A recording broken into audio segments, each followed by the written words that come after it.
ایک نماز کا کفارہ کتنا ہے، یعنی ایک نماز کا فدیہ کتنا ادا کرنا چاہیے، اور اگر کسی کے بارے میں معلوم نہ ہو کہ کتنی نمازیں فوت ہوئی ہیں تو کیسے حساب لگائیں گے؟ ایک نماز کا کفارہ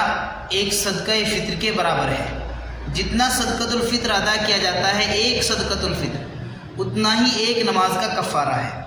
اور اگر کسی کے بارے میں معلوم نہ ہو کہ اس کی کتنی نمازیں فوت ہوئی ہے،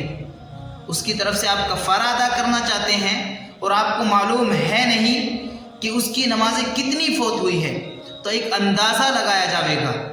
اس اندازے میں جو سب سے زیادہ اندازہ ہوگا،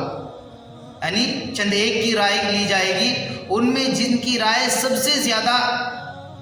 قضا نمازوں کی ہوگی اس پر اعتبار کیا جائے گا، اور اس رائے کے مطابق، اس اندازے کے مطابق نمازوں کا کفارہ ادا کیا جائے گا۔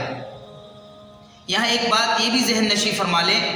اگر مرحوم وصیت کر کے نہیں مرا کہ اس کی نمازیں اتنی چھوٹی ہے، ان کی طرف سے اس کی نمازوں کا فدیہ ادا کر دے، وصیت کر کے نہیں مرا تو اس کی طرف سے اس کی نمازوں کا کفارہ ادا کرنا ضروری نہیں ہے۔ لیکن اگر وارثین کوئی ایک وارث اپنی ذاتی ملکیت میں سے اپنے مرحوم کی طرف سے اس کی نمازوں کا کفارہ ادا کرنا چاہتا ہے تو بلا کراہت کر سکتا ہے، اور اگر تمام کے تمام ورثاء مشترکہ ترکے میں سے جو مرحوم چھوڑ کر مرا ہے